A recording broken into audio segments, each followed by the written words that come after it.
लेकिन हम वापस रुख करते हैं अपने मुद्दे का जिस पर हम चर्चा करने वाले हैं। वो मुद्दा ये कि लगातार जो एग्जिट पोल में दिखाया जा रहा है उसका असर दुनिया में भी दिखाई दे रहा है। एग्जिट पोल में दिख रहा है कि किस तरह से प्रधानमंत्री नरेंद्र मोदी तीसरी बार प्रधानमंत्री बन सकते हैं। हालांकि नतीजे कल आएंगे, लेकिन ग्लोबल टाइम्स में जो खबर है वो छपी है जिसमें कहा यह जा रहा है कि बेहतर होंगे संबंध प्रधानमंत्री नरेंद्र मोदी अगर प्रधानमंत्री बनते हैं, तो जिसके हालात बनते हुए दिखाई दे रहे हैं। तुहिन सिन्हा हमारे साथ मौजूद हैं, प्रवक्ता हैं बीजेपी के। तुहिन, ग्लोबल टाइम्स का जो रुख है, जो तेवर है, वो बदला हुआ दिखाई दे रहा है। क्या आपको लगता है कि बड़ी वजह है, किस वजह से ये बदला हुआ रुख, ये बदले हुए तेवर दिखाई दे रहे हैं?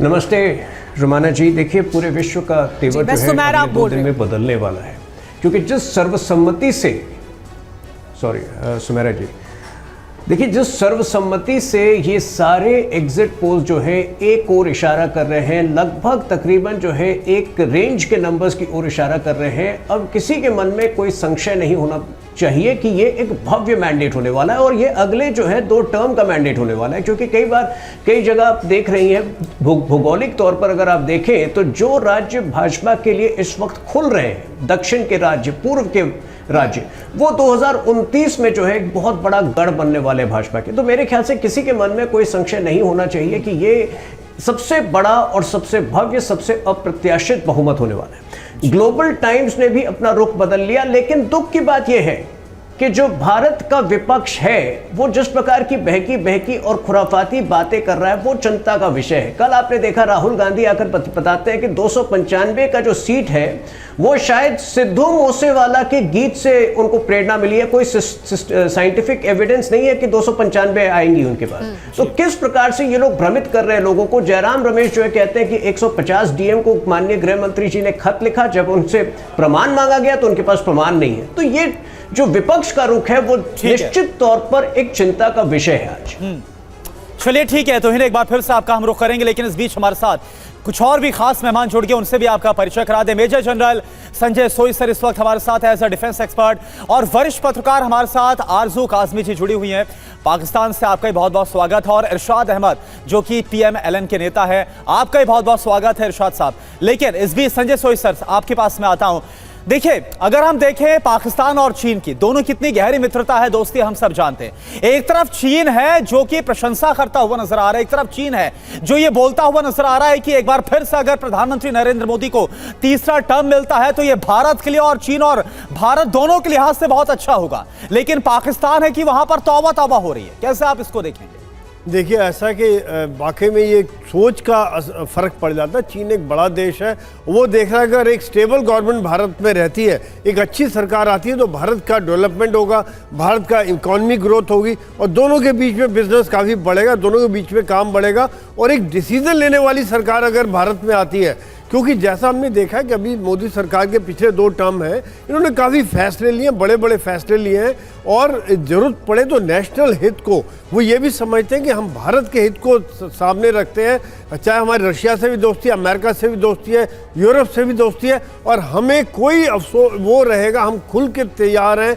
चीन अगर हमारे साथ अच्छा संबंध रखता है तो चीन के साथ दोस्ती करेंगे। पाकिस्तान अगर आतंकवाद की नीति छोड़ देता है, आतंकवादी नहीं बेचता है, तो पाकिस्तान के साथ दोस्ती करेंगे। हमें क्या अच्छा रहेगा, हमारे पड़ोसी अच्छे दोस्त रहेंगे, तो भारत की यही सोच रही है।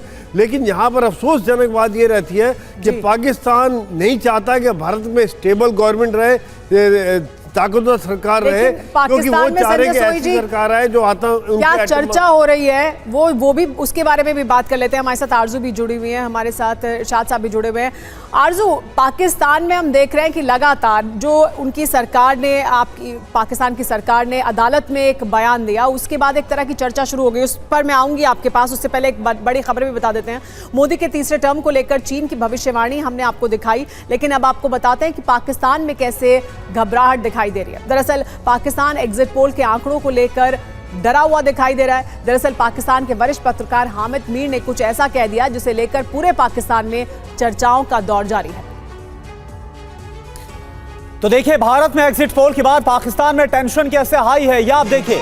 पाकिस्तानी मीडिया में एग्जिट पोल की जमकर चर्चा हो रही है। मोदी आए तो अखंड भारत बनेगा, पाकिस्तानी मीडिया में यह चर्चा और टेंशन। पाकिस्तानी मीडिया में मोदी के PM बनने पर खौफ पसर गया है। हमारे साथ पाकिस्तान से खास मेहमान जुड़े हुए हैं। इरशाद अहमद नेता हैं PMLN के। इरशाद साहब, पाकिस्तान में तो लोकतंत्र है नहीं। पाकिस्तान में जो संस्थाएं हैं वो कैसे काम करती हैं वो पूरी दुनिया देख रही है, पाकिस्तान के लोग भी उसकी जानकारी देते हैं। हामिद मीर तो एक वरिष्ठ पत्रकार हैं, उनसे बेहतर और जिम्मेदाराना बयान की उम्मीद की जाती है। वो किस तरह की कयास आराई कर रहे हैं, वो किस तरह की बातें कर रहे हैं, क्यों अगर तीसरी बार नरेंद्र मोदी सरकार आएगी तो दरअसल क्या दिक्कत है हामिद मीर को या पाकिस्तान में जो ये चर्चा हो रही है, इस तरह की बातें करना जिनका कोई तथ्य कोई आधार नहीं है, क्या दरअसल कोशिश है? बहुत शुक्रिया जी। पहले तो मैं आपको ये कहूँगा कि आप लोगों को मुबारकबाद पहले से एडवांस देता हूँ। जो भी वजीर आजम बनेगा वो हिंदुस्तान का बनेगा, राहुल गांधी बने या मोदी जी बने। दूसरी बात ये है कि जिसको आपकी कौम वोट देगी वो बनेगा। अभी तो ये सिंपल मेजोरिटी उनको नहीं मिल रही, जैसे वो कहते थे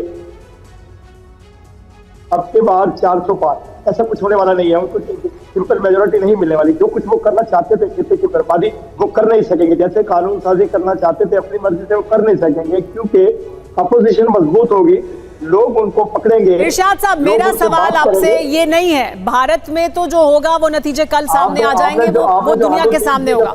मेरा सवाल आपसे ये है कि पाकिस्तान को क्या दिक्कत हो रही है अगर प्रधानमंत्री नरेंद्र मोदी तीसरी बार प्रधानमंत्री बनते हैं, जो कि एग्जिट पोल दिखा रहे हैं, अगर ऐसा ही नतीजा होता है, अगर ये नहीं होता है कोई और नतीजा होगा, जाहिर सी बात है वो भारतीय लोकतंत्र जिसको चुनेगा वो चुना जाएगा। लेकिन पाकिस्तान में दिक्कत क्या है? पाकिस्तान को दरअसल परेशानी क्या है?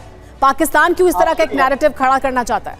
तो आप सुनिए कि हमें पाकिस्तान को दिक्कत नहीं होगी, हिंदुस्तान के लोगों को दिक्कत होगी, कश्मीरी मकबूजा कश्मीरियों को दिक्कत होगी, क्योंकि एक्सट्रीमिस्ट हैं ये ऐसा कुछ करना चाहते हैं कि पूरी दुनिया में एक हलचल मचा दें और बर्बादी करा दें। नहीं, आप उसी कश्मीर की बात कर रहे हैं जिसको लेकर आपकी सरकार ये कह रही है कि वो आपका हिस्सा नहीं है, वो विदेशी धरती है। आप उसी कश्मीर की बात कर रहे हैं ना? जी बिल्कुल, मकबूजा कश्मीर की बात कर रहा हूँ जिसपे आपने कब्जा किया हुआ और बर्बादी की हुई है मोदी जी ने पिछले 10 साल से, और अगले 5 साल इन्हें मिले तो बाकी इन्होंने वो कुछ करना है। नहीं लगता है कि इरशाद साहब आप सरकार का बयान भी देख लीजिए। अदालत में जाकर वो बता चुके हैं कि जिसको आप अपना बताते हैं वो विदेशी है, वो विदेशी धरती है, वो आपकी धरती नहीं है। ये खुद अदालत में आपकी सरकार के वकील बता चुके हैं।